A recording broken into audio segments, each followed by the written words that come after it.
तो स्टूडेंट्स, आज हम डिस्कस करने वाले हैं कंपनी लॉ की हिस्ट्री। कंपनी लॉ, जिसके बारे में पूरा सिलेबस हमको दिया हुआ है। पूरी साल भर हमको कंपनी लॉ के इश्यूज़ को डिस्कस करना है। इसमें बेसिक के रूप में जानकारी हमारे पास होनी बहुत ज़रूरी है कि कंपनी लॉ कितना पुराना इसका इतिहास है। आपको आश्चर्य होगा ये जान के कि दुनिया का पहला कंपनी अधिनियम 1844 में बना। इससे पहले कोई कंपनी अधिनियम अस्तित्व में नहीं था। ये बना इंग्लैंड में।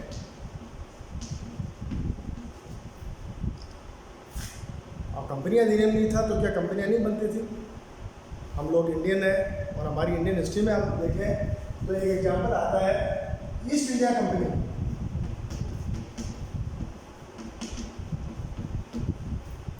ये ईस्ट इंडिया कंपनी बनी थी 1600 ईस्वी में। कहाँ से बन गई? जब कंपनी अधिनियम नहीं था, कहाँ से बन गई? उस समय की जो व्यवस्थाएं थी वो था रॉयल सिस्टम, शाही व्यवस्थाएं। लेकिन सिस्टमेटिकल तरीके से कंपनियों को एक प्रोसेस पूरी करते हुए फॉर्मेट करने की जो प्रक्रिया है, इसको हमने 1844 में पहली बार देखा। दुनिया का पहला कंपनी अधिनियम बना इंग्लैंड में 1844 में। 1850 में भारत में कंपनी अधिनियम बना, इसका नाम था जॉइंट स्टॉक कंपनीज एक्ट।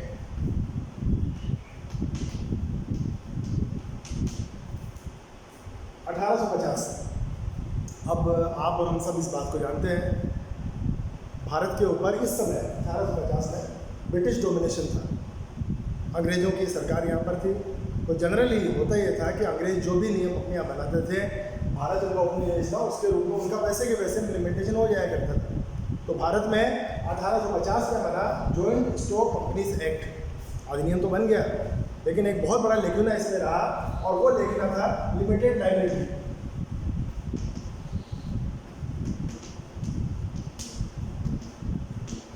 कंपनियां बन सकती थी लेकिन अनलिमिटेड लायबिलिटी। अब अनलिमिटेड का मतलब समझना आप लोग, जिसमें किसी भी व्यक्ति को किसी भी कार्य के लिए किसी भी सीमा तक जिम्मेदार ठहराया जा सके, वो है अनलिमिटेड लायबिलिटी। तो जब तक लिमिटेड चीज़ें नहीं होंगी, लोग हेजिटेट कर रहे थे, कंपनियां बनाने में इंटरेस्ट नहीं ले रहे थे। इस कमी को दूर किया गया 1857 में। 1857 में लिमिटेड लायबिलिटीज का क्लोज जोड़ दिया गया। सीमित दायित्व कि आपको उस लिमिट तक सीमित कर दिया गया है। अब कॉमर्स के स्टूडेंट आप अच्छी तरह जानते हो कि हमारी लायबिलिटी क्या होती है कंपनी में। हमने कंपनी के शेयर लिए और कंपनी के शेयर की जो फेस वैल्यू है उसके बराबर हमारी लायबिलिटी होती है। और रही बात डायरेक्टर्स की, रही बात मैनेजर्स की, तो उनका जो पोर्टफोलियो है उससे उनकी लायबिलिटी को लिमिट कर दिया जाता है। लेकिन एक लिमिटेशन और रही, और वो थी बैंक और इंश्योरेंस। इन कंपनियों के लिए लिमिटेड लायबिलिटी अब भी नहीं थी। 1857 में एक्ट तो अमेंड कर दिया गया। 1850 के एक्ट में प्रोविजन डाल दिए गए कि लिमिटेड लायबिलिटी की कंपनियां बनाई जाएंगी। लेकिन अगर बैंक है, अगर इंश्योरेंस कंपनी है, वो लिमिटेड लायबिलिटी की नहीं बनाई जाएगी। इसको 1860 में ऑल सेक्टर्स तक विस्तार देते हुए बैंक और बीमा कंपनियां इसको भी इसके रेंज में ले आए। अब हमारा अधिनियम जो 1850 से चला था वो 1860 में आकर उस स्थिति में आ गया है जहां पर सभी कंपनियों के लिए लिमिटेड लायबिलिटी का प्रोविजन दिया जा सकता है। लेकिन समय बदलने के साथ प्रोविजन थोड़े फीके पड़ जाते हैं। उनकी इम्प्लीमेंटेशन की जो समस्या आती है उनको दूर करने के लिए 1866 में एक new joint stock companies act बनाया गया,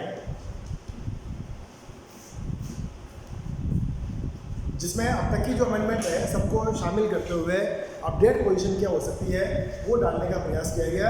1866 में बना new joint stock companies act. एक बार फिर से 1882 में एक नया कंपनी एक्ट बना।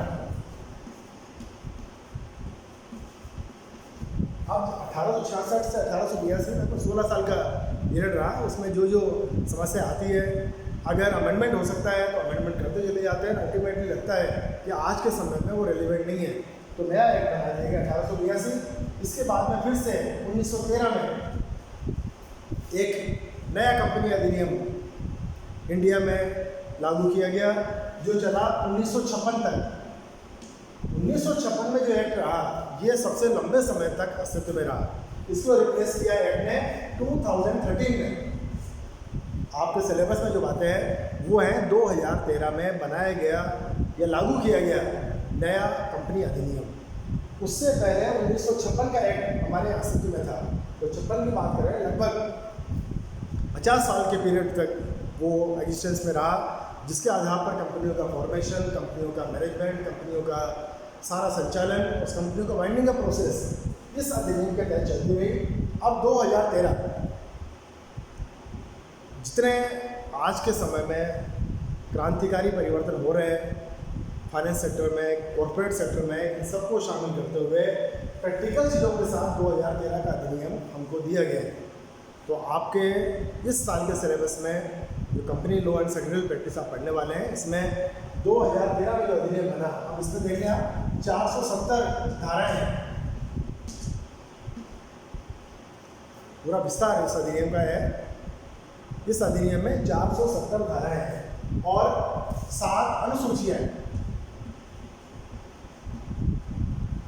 जो ब्रेकअप करते हैं। 7 अनुसूचियाँ बेसिकली, उसमें कुछ गाइडलाइंस है, कुछ आपके फॉर्मेट्स हैं जिसको आप हेल्प करते हुए किस तरह से कंपनी अधिनियम को प्रैक्टिकली इंप्लीमेंट किया जा सकता है, वो बात इसमें दी हुई है।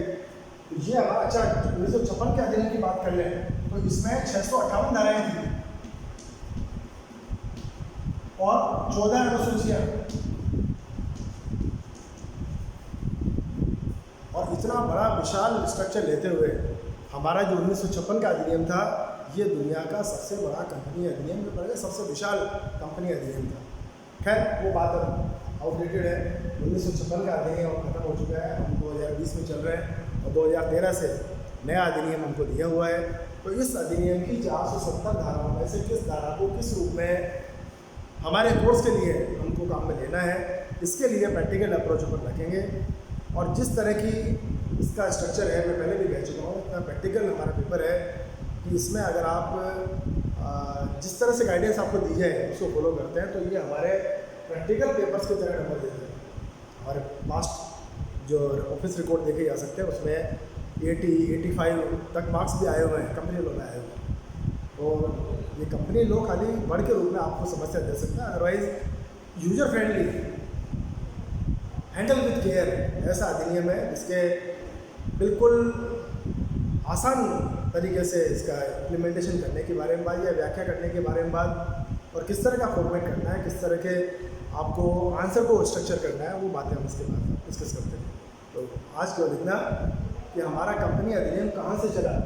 1844 में दुनिया का पहला अधिनियम ब्रिटेन में बनने के बाद में आज तक की उसकी जो भी विकास की यात्रा रही, इसके बारे में जानकारी, तो ये बेसिस के रूप में आपको जानना जरूरी है। और इसको हमेशा RAS के पेपर्स के लिए भी आपको ध्यान में रखना है। ये माइलस्टोन्स है, कंपनी की बात करते हैं, ये माइलस्टोन्स। Thank you.